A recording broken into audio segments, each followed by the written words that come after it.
then it doesn't mean that n squared equals to n cubed. The fact that both of them equal are that we are using the equal sign. There is a reason that we are saying T of n is and not is equal to. But it's not really equal. Saying T of n is order of n squared is just a shorthand to this long speech that I gave earlier. Next notation, we say that T of n is big theta of 1 or big theta of n squared or big theta of n log n if you can come up with 3 constants this time, C1, C2, and N0, such that for any input which is at least N0, T of n is no more than, say, n squared times some constant, but also no less than n squared with a different constant.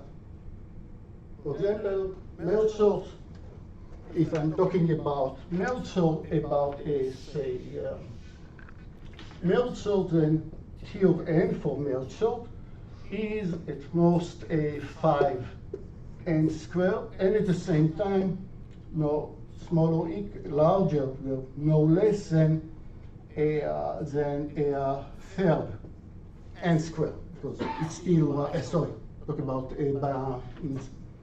about a swap sort. So to make it for merge sort, and log n.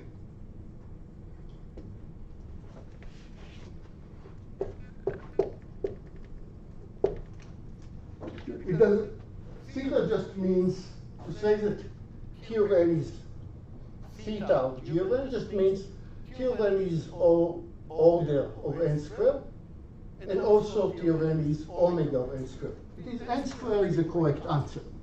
Up to me playing with constant, the running time is not less than n squared, not more than n squared. Tight bounds. Okay. So just to reinforce this point, if I'm saying that Qn is order of n squared, then it is also true from this claim. It's also true that Qn is order of n cubed. It's also true that Qn is order of n to the 3.5. Qn is also exponential in n, 2 to the power. If this is true, then all these claims are true. It is true, can I claim, knowing this part, can I claim that Q of n is order of n squared root n? Maybe yes, maybe no, but it doesn't imply, this doesn't imply this. However, if Q of n is omega of n squared, not less than n squared, then it cannot be that Q of n is order of something that goes slower than n squared, order of n to the 1.5. Cannot. But because no matter which constant you're using, n squared, C1 n squared will be at some point larger than C2 n to the 1.5. No matter what two constants you pick, at some point this algorithm will be more expensive than this algorithm. Okay. Now, the big difference between order and omega is that when we are talking about order, we'll also talk about some algorithm in mind. Omega, sometimes we will talk about a specific algorithm. Swap sort, where we are replacing pairs, is an example of something that runs in worst case of n squared, but you can do sorting better.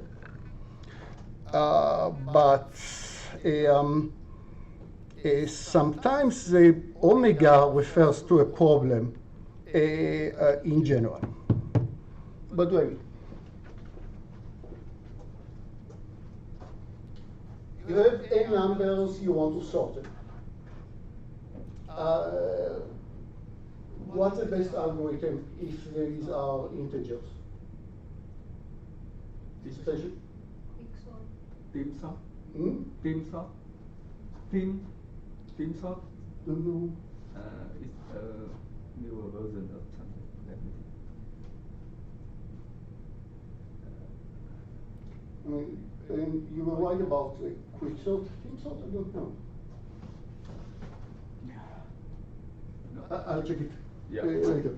If there are integers, let's say that these are integers with only 5 digits at most, with some specific range. Very good. Quicksort runs in linear time, but it doesn't work well with real numbers. Now, there is problem with reals, but if the numbers are not of very specific range or not just integers, then Quicksort does not work well. Show me hands, how many of you have studied Quicksort? Okay, maybe we'll have time to discuss it a bit. It's beautiful, beautiful algorithm, absolutely ingenious. But if the numbers are actually real values or just anything but integers of small range, then any algorithm for sorting takes omega of n log n. What does it mean? I just wrote an algorithm for sorting, and the first thing that my algorithm does is check if the array is already sorted. If it's already sorted, then my algorithm does nothing, and it takes linear time. All great, but for other inputs, it will take at least n log n. And the theorem that we have here will say, no matter which algorithm you have, you work hard and came up with fantastic algorithm, and me as a vicious adversary studied your algorithm very carefully, and I'm able to design one input of size n, no matter what n is, for any value of n. I'll be able to generate one input that your algorithm is not very fast on. I'll be able to generate, for every algorithm, I'll be able to match it with a bad input that causes the algorithm to run in at least omega of n log n, not faster than n log n. Here's another famous example of a problem that have lower bounds. Let's talk about the element uniqueness. You have an array, and in this array there are n keys, and I want to determine if there are any pair of keys, any key that appears more than once.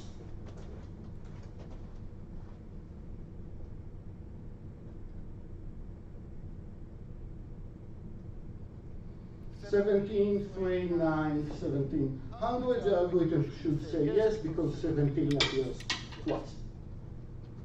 So it's there are elements that appears more than once. The algorithm should say it's not unique. If all the numbers are different, the algorithm should say they are all unique. How would you solve this problem? N squared trivial, compare each element to each other element. Duh. N squared is trivial. Something better? Iterate over it, add them all to a hash set, check the size of the hash set against the end of Fantastic answer. Hashing will run in linear time, expected linear, which is a great example that why randomness works sometimes much faster than anything that you can come up deterministically. What happens if I want algorithms that always runs better than n squared? Then just check all pairs. But hashing is by far the correct answer. But if I want deterministic algorithm, hashing throws coins, right? Where does hashing throws coins? And we'll talk about hashing in this course. But then throws coins is deciding about some constants that you are doing multiplication with or shifting and you need this randomness. And we spend a lot of time talking about hashing. Okay, anyhow, a deterministic algorithm. First sort them and then. Absolutely. Sort the elements in, say, merge sort in n log n. And then scan from the. So, which means that this problem has an order n log n algorithm. Either we can do like take pointers on both the sides and traverse them. I didn't ask if the first element is the one that appears twice. I'm asking if there are any elements.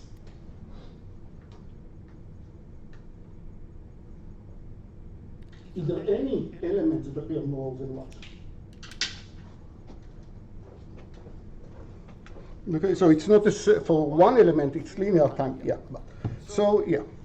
So this is one of the problems that has a lower bound. That is, any algorithm that solves element uniqueness should take at least n log n time in the worst case, including hashing, by the way, except that in hashing you could argue that the probability that it takes n log n is very low. Okay, and of course what I didn't list here, but you all know, is that what do you expect about the TSP, traveling salesperson, visiting, and you're getting a map and they want to visit all the cities in the shortest path possible. Well, nobody knows for sure, but there are strong evidence that it takes at least exponential running time. There are arguments about exponential and what, and there are improvements, but there are at least evidence that it's probably exponential.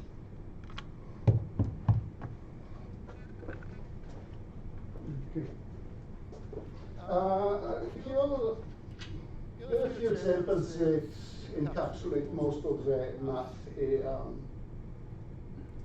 Lots of the cases that we see in this course, so I'm going to step through these examples.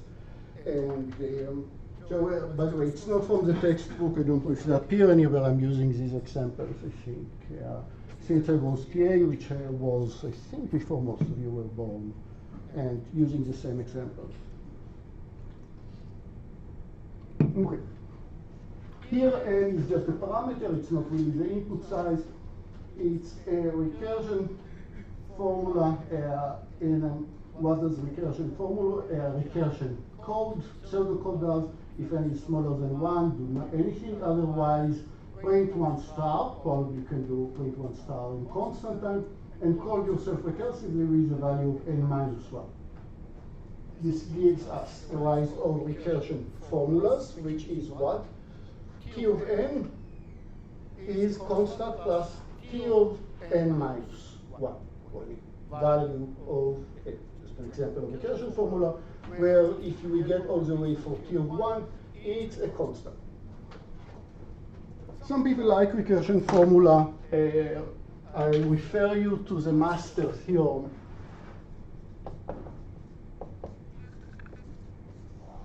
That helps to solve many recursion formulas. For the ones that I'll show in this course, being much less excited about recursion formulas, I'll try to avoid them if possible, because somehow they kill my intuition about my problem. The problem, but let's see how do I still handle this recursion formula directly. What is T of n? It's just based on the definition, some constant. What constant? To call all these pieces, to print 1 star, to check these conditions, that takes a constant time, plus call yourself recursively with the value of n minus 1. The iteration method will say, okay, let's try to understand what is T of n minus 1. It is just a constant plus the T of n minus 2. What? Let's rearrange it. This is 2 times this constant plus T of n minus 2. What is T of n minus 2? It's same constant again plus T minus 3. And at this point, I start to understand what's going on. So let's pick some value of k that is smaller than n. What happens when I call this function of t of k? It will be k times c, or actually when I'm picking k to be n, for any k smaller than n, for any arbitrary k, all I'm getting from this formula, what happens with the c? I'm collecting k times this constant, plus left with t of n minus k. If you believe me so far, put k to be n minus 1, and what you get? N minus 1 times the constant plus t of 1. What did we say the t of 1 is? It's just t of 1 is a constant once again. Maybe it's a different constant, I don't care. We don't have respect to constant, which is a constant times n, linear in n. Okay, you all knew that it's linear in n, that's fine, but it's a way to formalize your intuition. I'll give you a couple of questions about to play with this, but it's really not. Don't get the wrong impression that the course is about recursion formulas or solving such math E6. That's really not the idea. Slightly more interesting problem.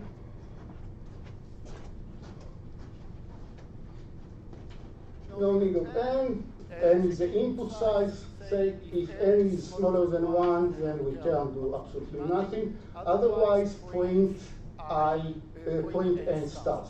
For I from 1 to n, print n stars, actually n minus 1, don't care. It's the type of error that I don't care if it's n or n minus 1. And call yourself, just as before, with n knowledge of n minus 1, recursively. What's your recursion formula right now? Q of n equals Q of n and 1 minus 1, like in the previous slide, but instead of the constant standing alone, now it's a constant times n. But because of the n stars that way. Assuming to print a star takes a constant time, so to print n stars, n asterisk, it takes n times this constant. Playing with the same arithmetic, what happened here? Q of n is C of n plus T of n minus 1. Let's reiterate. What is Q of n minus 1? It's constant times n, constant times n, but now I'm just running up to n minus 1. So it's constant times n minus 1 plus Q of n minus 2. What is Q of n minus 2? Constant times n minus 2 plus Q of n minus 3. What happens k steps into this recursion?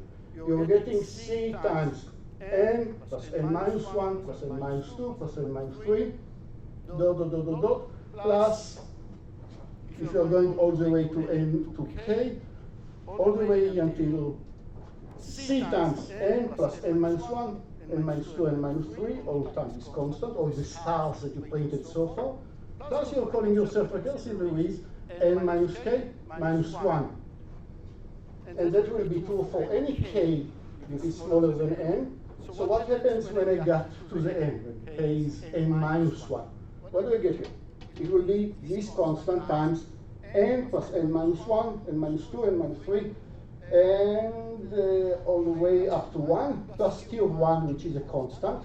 Let's read this sum that's written here from right to left. What do we have? 1 plus 2 plus 3 plus 4 plus 5. What you see right here? Just the arithmetic sum. 1 plus 2 plus 3 plus all the way up to n equals to n times n plus 1 half. Times the constant, meaning that this algorithm runs in theta of n squared time. It prints theta of n squared stars. It runs in theta of n squared. Not more than n squared, no less than n squared. Some people start to look unhappy. What's the difference between omega, theta, and O of? All of it just says it's my way to convince that the algorithm is not very slow. I don't know exactly what's the runtime time of this algorithm. Maybe it's case dependence, maybe I'm not smart enough to run the whole analysis. Order says it will not run in more than n squared. It will not run in more than n log n. It's not run with more than, and I'll tell you no more than this number. Omega says it runs in at least this number, at least n log n. This code, no matter what it is, runs in at least n squared time. Hopefully everybody agrees. It runs in at least n squared times a constant. What is this constant? There is some noise here. This constant is half, and it's actually not n, it's n plus 1. But again, it's all constant that vanishes in the big O and the big omega and the big theta. Now, since it's both order, it doesn't take more than n squared, and it doesn't take less than n squared, no matter what is the input, then we can say it's tight bound. It's exactly n squared. Can you give me an example of the n that it has different order between the upper and lower? The moment if I'll say that I'm not good enough to analyze the algorithm, and I can say some algorithms will not run in n cube, but especially if the input is not just a number n, but actually there are elements in your array. I see. Okay, slightly more interesting example. And I said, I picked these examples so they cover a lot of the math that we did later. For an input of size n, set k equal 1 as long as k is smaller than n, do k equals 2 times k.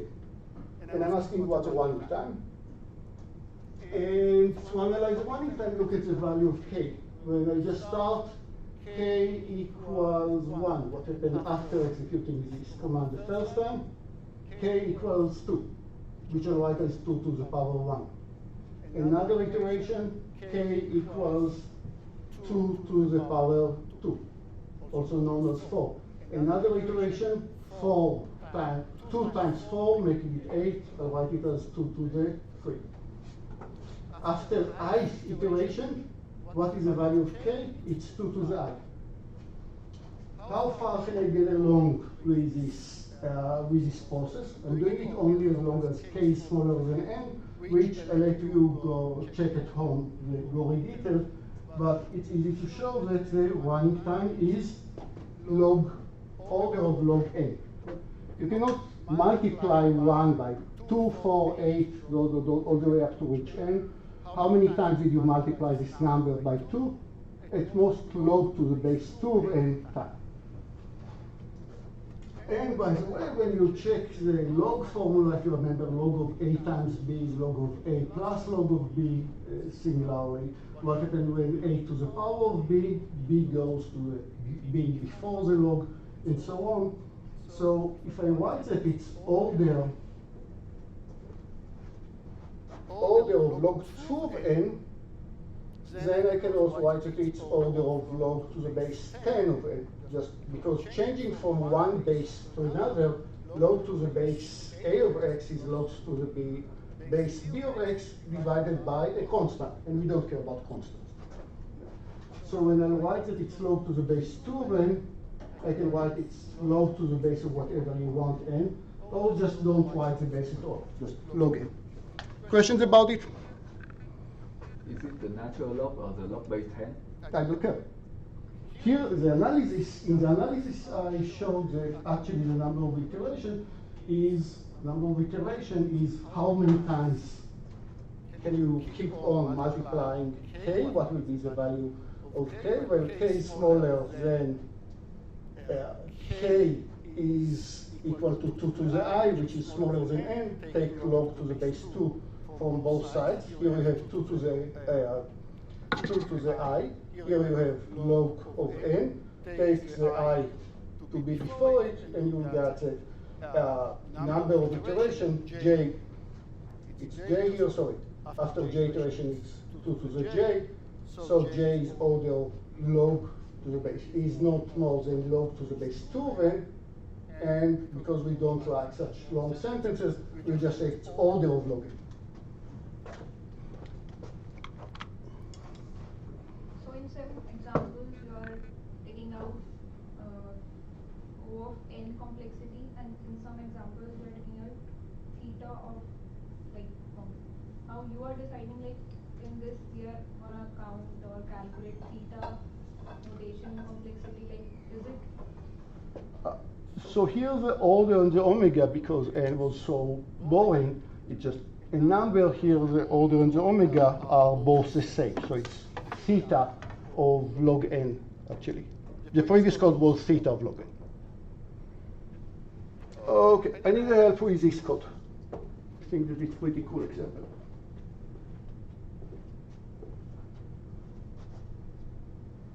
Not recursive.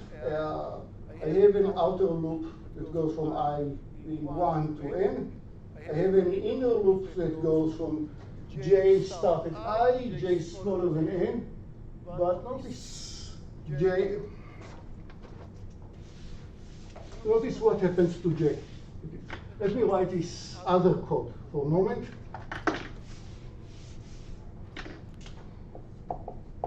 For I equals 1, I smaller than n, I plus plus.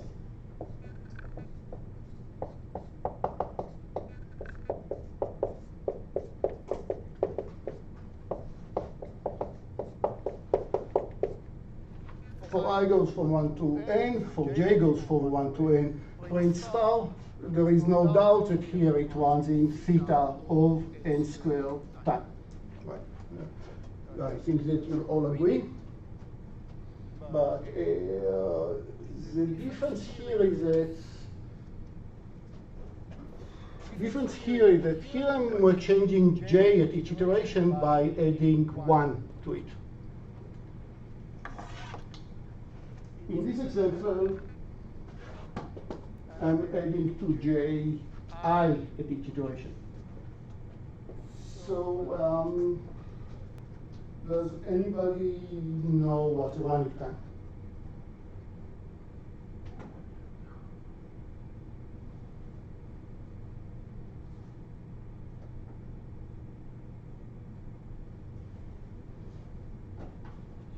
It's not a trivial question.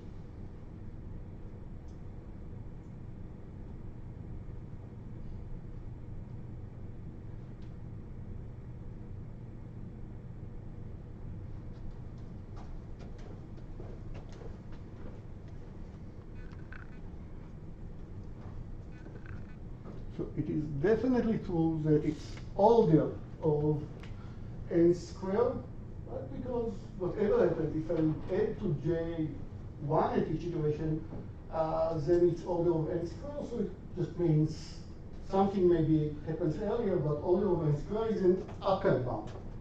So maybe that's a good answer to your example. You already know that it's order of n squared, and it's absolutely true answer. But it is also true that it is true or false. It is omega of n squared. It's false. It's correct. Something here should be faster than n squared, right? Anybody has a guess? What should it be?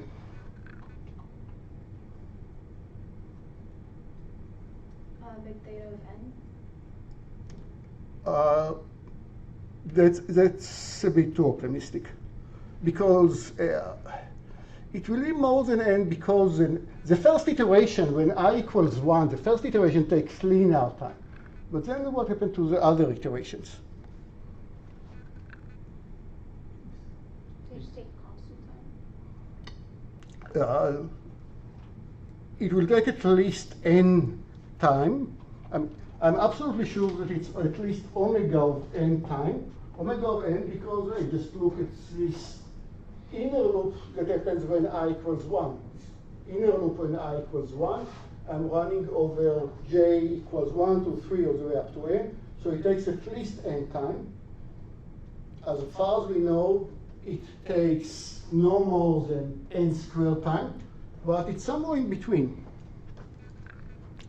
Any math students here, by the way?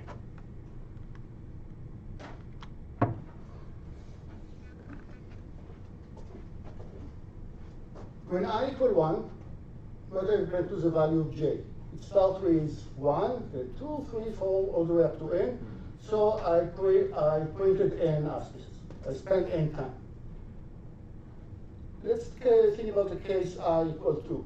I equal 2, j start from 2, then 4, 8, 6, 10, all the way up to n. How many even numbers do I have from n between 1 and n? I have about n½ many numbers. But that's a number of even numbers that you have between 1 and n. It's n½ At which point you should yell, no, it's the ceiling or the floor of n½ actually, and the ceiling or floor. But in this course, we are giving very little respect to this sign, and we are giving very little respect to this sign. Trust me on it, they rarely influence the complexity. These two signs rarely influence the complexity, so just erase them almost in any case that you see. Unless they appear in the exponent of some algorithm and we really see one such case, you can ignore floor and ceiling. So if you allow me this little noise, everybody agrees that when I equal 2, how many stars do I print in the inner loop? n½ many stars, which takes n½ many time. So far I spent n plus n½ What about when I equals 3? J will be equal to 3, 6, 9, dot, dot, dot, n. That is, it skips through all the numbers whose modulo 3 is 0. How many such numbers do you have between 1 and n? N over 3. Right? When I equal 4, then J will be 4, 8, 12, 16, n over 4, all the way up to I equal n. And this, when I equal n, then J will do exactly one iteration. So what is over one time? It's n plus n over 2 plus n over 3 plus n over 4 plus dot dot dot n over n, which is n times, have you seen it before? This summation, 1 plus half plus third plus quarter plus all the way up to 1 over n. This is n ln n. How many people have seen it before? Just curiosity. Nobody. That's fine. We will actually use it in several cases, the harmonic sum. Why is it called harmonic? Because if you have a harmonic wavelength, I stole it from Wikipedia, then you can have a wavelength of length is 1 or half or 1 over 3 or 1 over 4, and so on, if the length is 1. Anyhow, the number inside the summation is exactly ln n plus tiny bit of noise, and there is n here, so it's n ln n. Well, it's not the place that you expected to see log n, I think. Okay, here's another example that we use all over the board.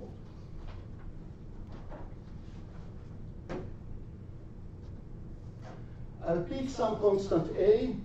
In this case, I'll pick a to be half. Not really relevant.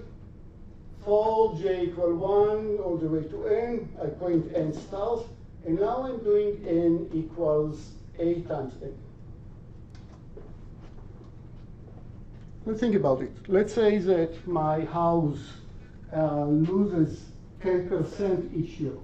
The value of my house depreciates by 10% each year. It means that the value of the house to start with is n. Then it will be 90% of n. So I'll use a, which is not 0.5 but 0.9. So n will be a times 90% times n in this example.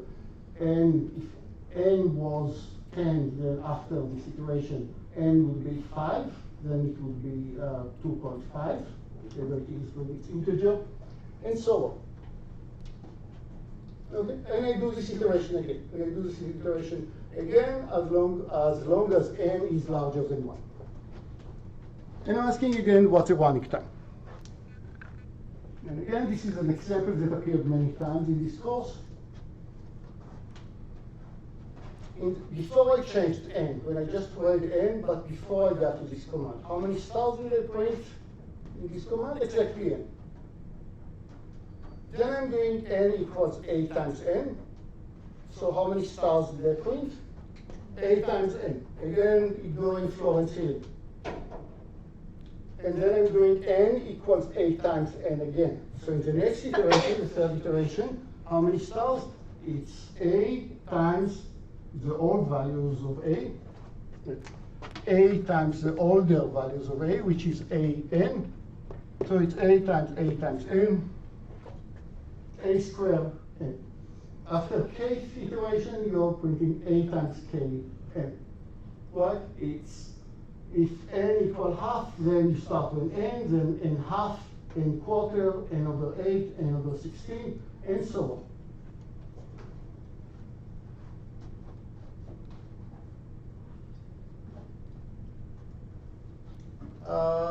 How many times do I execute this command before we are getting to this part?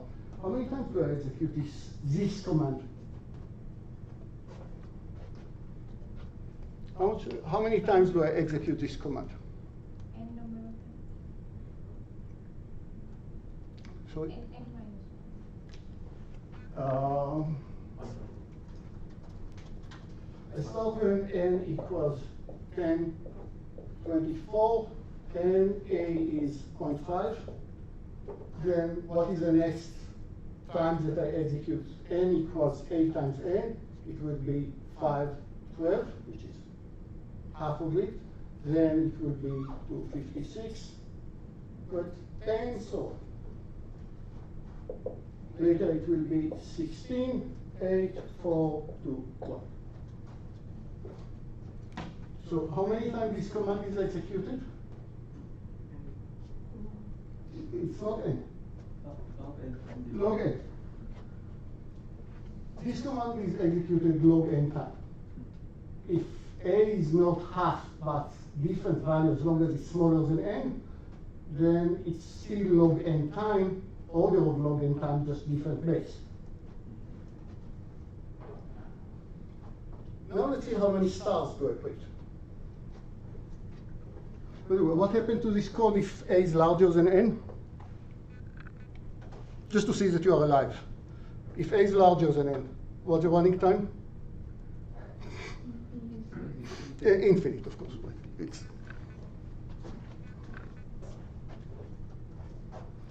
Let's see how many stars do I print, or what's the running time?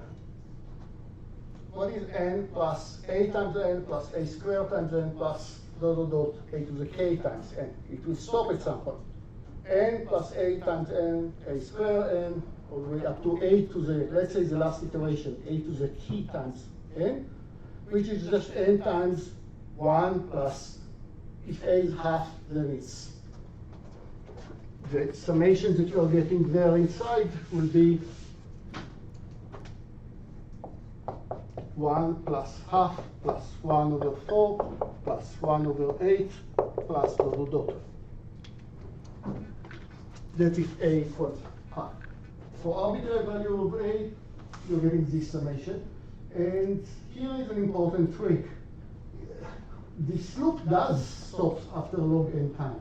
But for the analysis, I'll say, you know what? I want to simplify the expression, so I let it add more and more elements over here because they are so tiny. You'll see in a second what I mean.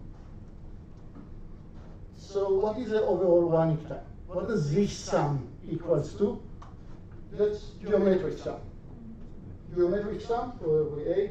1 plus a squared plus dot dot dot a to the t equals to 1 minus a to the t plus 1 divided by 1 minus a. And because laziness is such a blessed property, I'll say what happens when I don't stop at a to the t but just add a few more elements here all the way to infinity. Then this number of a to the t plus 1 disappears. And you're just getting, if you're going all the way to infinity, it is just 1 minus this number, which becomes 0. So it's just 1 over 1 minus a. So when a equals half, this number is 2. So the overall running time is order of a, no matter what is a. Cool? So it will appear multiple times, this example. Okay, just properties of big O. I'll let you figure out the details at home. If you have one function that runs in n squared, one function that runs in n squared, and one function that runs in n cubed, and one function that's running in n log n, then when you do the first one and then the last one, the second one, it's order of n squared plus n log n, which is just order of n squared. How do you prove it? Since I said that T1 over is order of G1, it means that I showed you the constant C1 and N1 such that if this is true, that's just shorthand to say this long sentence. And it's up to me to show you this constant, but they exist. Similarly, I can show you these constants C2 and N2 such that for any n larger than N2, this is whole. Which now means if I pick n to n prime to be the maximum of these two numbers, that is, this is true only for when we start from n being 100, this is true for n being 1000. So as long as I start when n being 1000, then T1 plus T2n are smaller than C1, that's for the definition, C1 G1, C2 G2. Let's take C prime to be just the sum of these two guys. So it's smaller or equal than C prime G1 plus C prime G2, which is just C prime G1 plus G2. Just a very tedious way to convince you that if you have one function that runs in n squared, one that runs in n log n, and you're doing both of them, total sum is n squared, order of n squared. Okay, and similarly, you have a function that is executed n squared time, but it calls in its inner loop another function that takes n log n time. It's n squared order of n squared time. You're calling another piece of code that executed n log n time. Then how many times you call everything? Order of n cubed log n. Kind of obvious. Okay. Next, we'll talk about Quicksort. Many of you have seen it. Many of you have seen it more than once. I hope that I can tell you new things about Quicksort, nevertheless. And along the way, we will do the analysis of Quicksort several times, and each time we will be more mathematically rigorous, but we need more tools that I'll introduce, in particular random variables and expectations.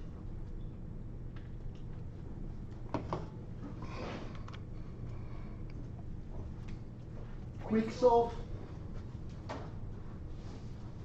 is, the name is a bit misleading because it's algorithm that runs in worst case of n squared. So the name might be misleading for the first step. Great example of divide and conquer. How do I do it?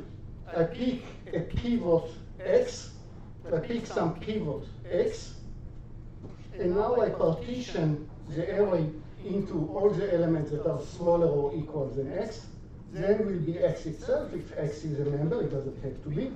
But if x is a member, then x will appear. And here will be all the elements that are actually strictly larger than x. Correct it. It should be actually strictly larger than x. It's asymmetric. Here are elements that are smaller or equal than x. Here are elements that are strictly larger than x. So what is a divide and conquer thing about this algorithm is that after partitioning these elements, I call myself recursively on the small elements, call myself recursively on the large elements. And what is a merge? Nothing. The merging of the two pieces or the conquer just means, well, the moment that I partition these elements into this part, now if this is sorted and this is sorted, then the whole array is sorted.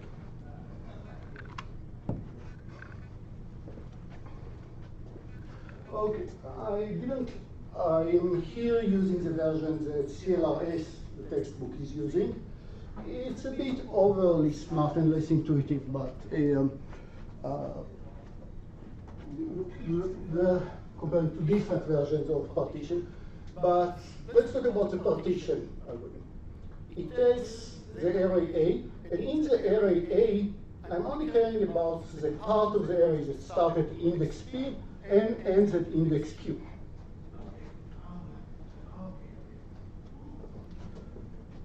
Okay, so P and Q are indices inside the array.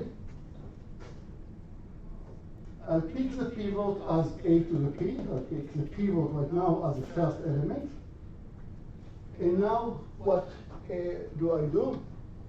I'll keep the following invariant. After the pivot, I'll have a set of elements all the way up to index I, and all these elements must be at every step of the algorithm. When we start and when we end, and at every step of the algorithm.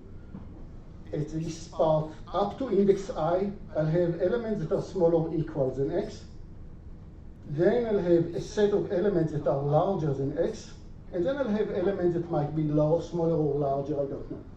And that's the invariant that will be true when I start the algorithm, because when I start the algorithm, I is right here, and j is just the next element. So maybe I'll do a swap without really needing it. But let's see how I am making sure about how I am, as j will go, j will start from p plus 1 all all the way up to Q. J is the only loop that I'm using in the partition. J will go on, and I'll stop here only if I ran into, I want that all the elements from J all the way to the Y should be elements that are strictly larger than X. Again, I want all the elements from J all the way to the Y to be strictly larger than X, than the pivot. What happens if this is not the case? What happens if I ran into an element that is smaller than X? And in this case, I just ran into an element, AJ, that is smaller or equals to X. Small element, it should be in the left side of the element, not in the side of the big element. What's my invariant?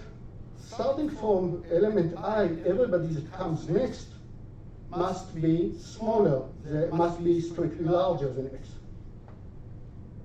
So what do I do with this element? With element I first set I to be I plus 1 because I just found one new element which is smaller or equal than X. But I don't know ahead of time how many elements I have which are smaller than or equal than X. So each time that I run into one of these elements, I'll make a note, I'll increment I, and now what do? I swap AI and AJ. Small guy moves here, the large guy moves here, and I is I plus 1, right? Because now this element, I'm sure, is also smaller or equal than X. This element, I'm sure, is strictly larger than X. And J will continue from this point to the next one. Quick example, and please check it at home. Here is where I start. I'll pick the pivot X equals 6, that's I. J will be I plus 1, looking at the 10. And what happened to the condition of the loop? The if condition asks, is this element small or equal than X? The answer is that, no, it's larger, so go on. It's in the side of the big element. Next, 13. Smaller than X, no, so go on. It's in the side of the big element. Finally, find the mass. There is 5 over here, which should be in the side of the small element. It's smaller than the pivot. What do? I will set I to be I plus 1, because that's where I put the 5, and the 10 will go to the other side. Okay, I swapped the 10 and the 5. The I have been incremented. You have all the slides. You all know how to get to the PDF, right? You know in the Google document there is a link when you go to the syllabus. And I'll continue with J. This element is smaller than 6. No, it's fine. It's in the size of the big elements. 3, smaller than X. I find a violation. What do? I replace it with whom? With the 13. Replace the I and the J with the 13 and goes on. Yeah. Check out that it all works. You have the slides. But the idea, and it obviously takes linear time. How does a quicksort code looks like? Well, first, how do I call it? I called first call is there is some spelling mistake. It's quicksort of A start from 1 all the way to A, the whole array. Something that worth mentioning, worth mentioning in the code is that when I'm done with this code, I'll place the pivot at AI, where I will place a P and AI just to make sure that the pivot is right here. It's not crucial. And I is the value that I return. I will be where the last small element is. Again, I is where the last small element is.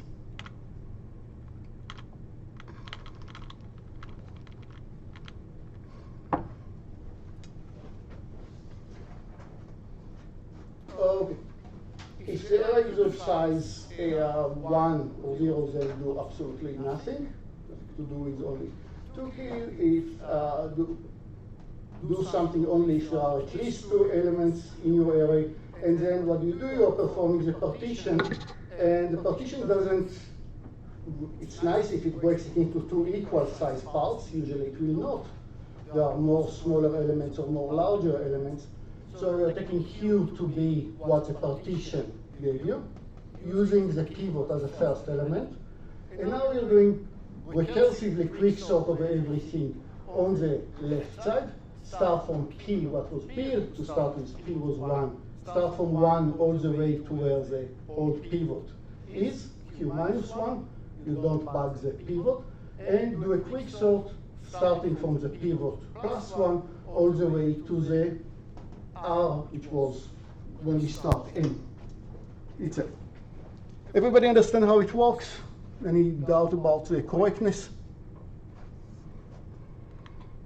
Okay, and again, we are going through it in details because there is a lot of nice ideas to understand from Quicksort. So in the analysis, for simplicity, I'll assume that all the elements are all different. Don't have the same element that appears multiple times. And please stay focused because the analysis that I'm going to show is not the standard analysis that we're teaching with this algorithm. Not, okay, so T of n is the worst case running time. For example, that the worst case and the best case might be different. Okay, if you like recursive formula, then what is happening here? T of n is what? The runtime of n is what's the worst input? Somebody tried to help you and sort the array for you, which means that the pivot is always the smallest element.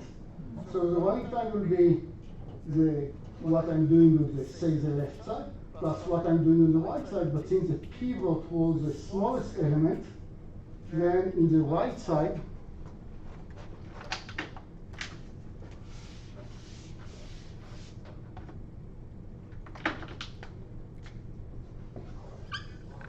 I will get the pivot right here, and everybody here is, of course, larger than the pivot, and there is n minus 1 elements over there. And actually, the partition did absolutely nothing.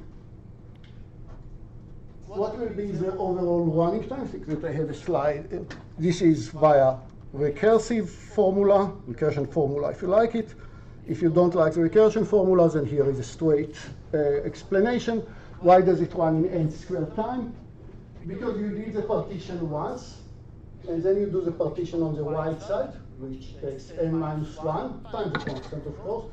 And then you're doing the partition on the right side. Now the right side is of size n minus 3 plus n minus 3 plus n minus 2, n minus 3.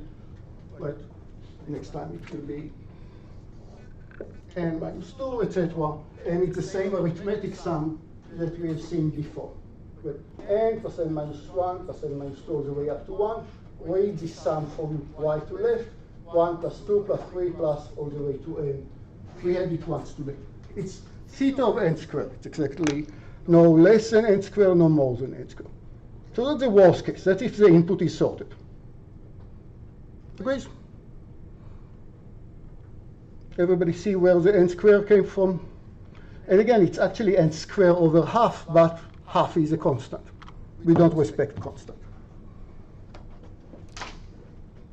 So I told you that I'm a big fan of randomized algorithm. Quicksort is a great example where it works very well. What should I do for the quicksort? From this point down, it's exactly the code that we had before, so we're not going to discuss it.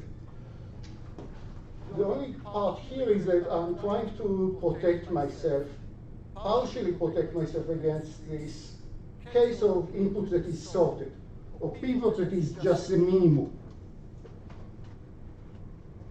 We'll understand the effect of it, but I'll pick k here to be a random number, random integer, between p and q. K is a random integer between p and q. Because k is some index of an element between p and q. And, oh, I have a typo here. Apologies.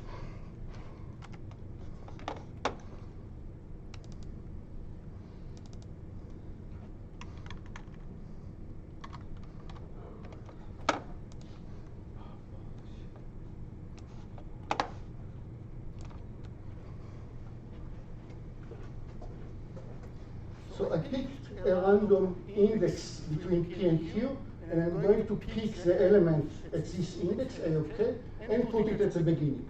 It will replace whatever was at X somewhere here, and pick this random element from the array and put it at the very beginning. A common confusion here is to say I pick a random value for the pivot. That's not what I'm doing. I'm not picking a random value for the pivot. I'm picking a value from the array. I'm picking a random index. Each element from P and Q has exactly the same probability to be picked, and this will be my pivot. And from this part, everything is exactly the same. Okay, what will be the running time right now? Before we are analyzing the running time of the randomized version, let's see what happens if I'm extremely lucky, and at each iteration, we split the array evenly. That is, the pivot that I picked is exactly the median. There is n half many elements smaller than it, n half many elements larger than it. Then the running time would be what? You're still doing the partition takes linear time, and then you're calling yourself on the left side, which has size n half. Well, it's n half ceiling over here, but ceiling and floor, you erase them.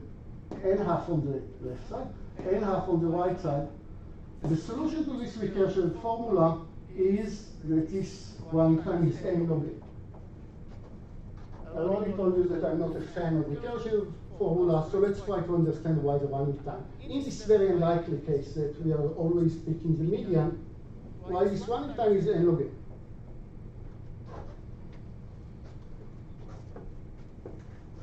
And that's already some introduction into amortized analysis.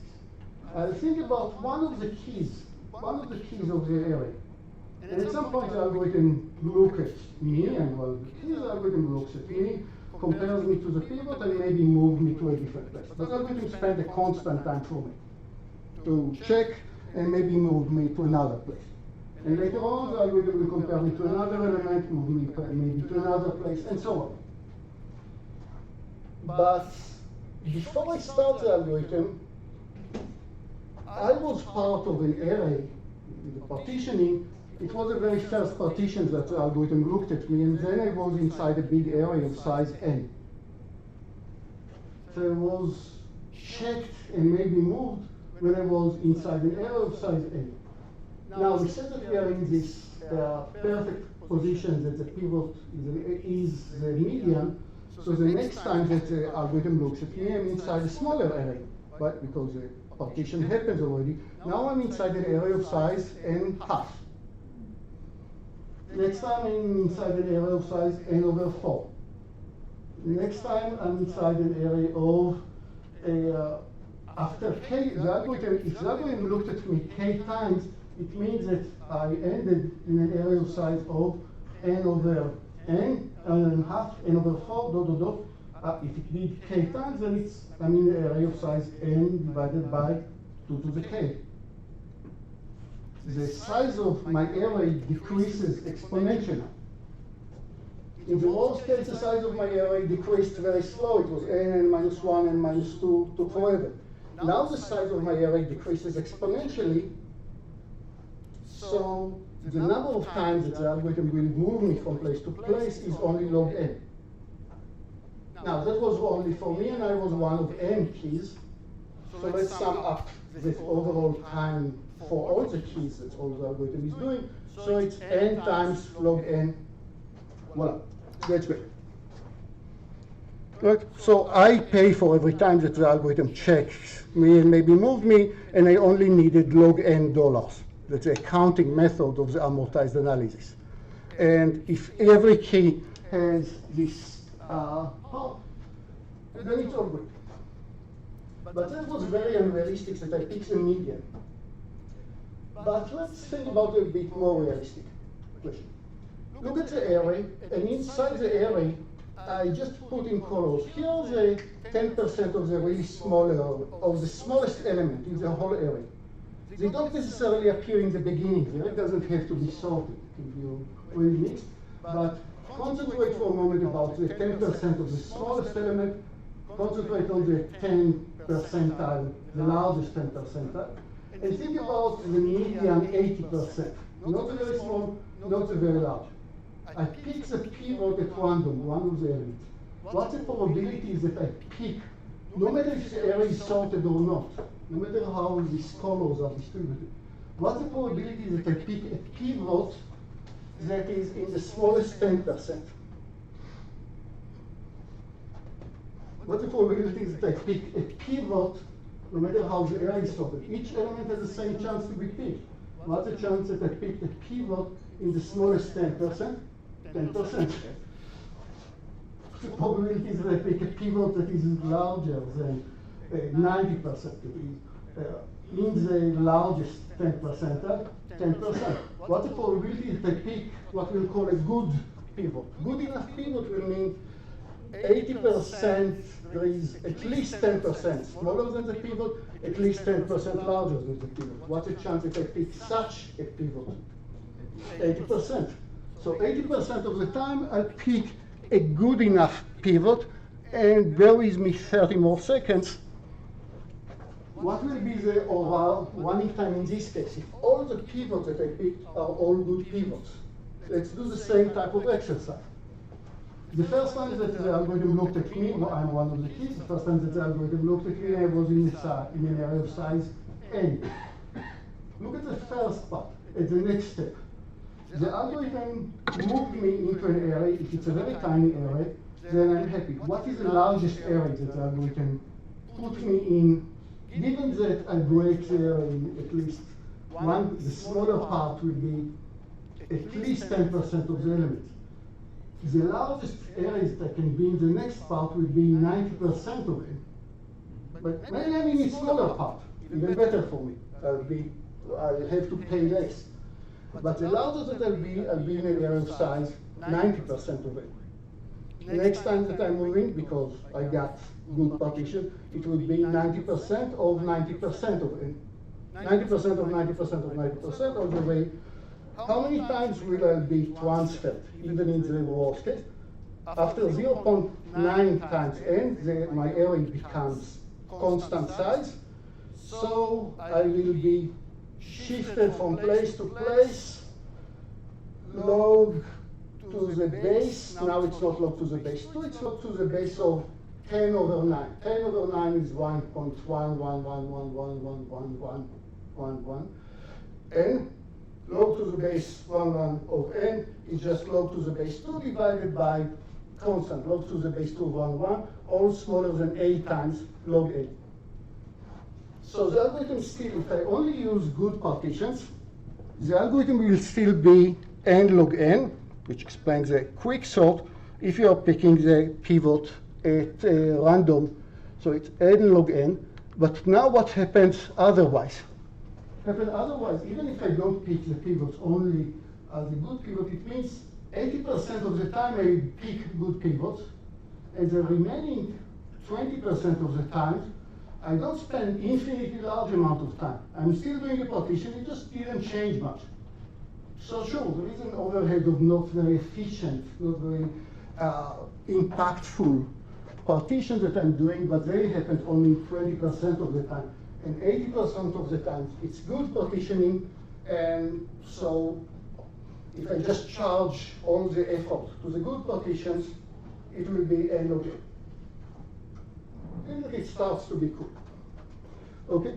Now, to get an even better bound, please understand all of it. I'm available in office hours and on Zoom in other times. Just drop me an email if you say you don't understand something, and I'll be happy to revise it with you.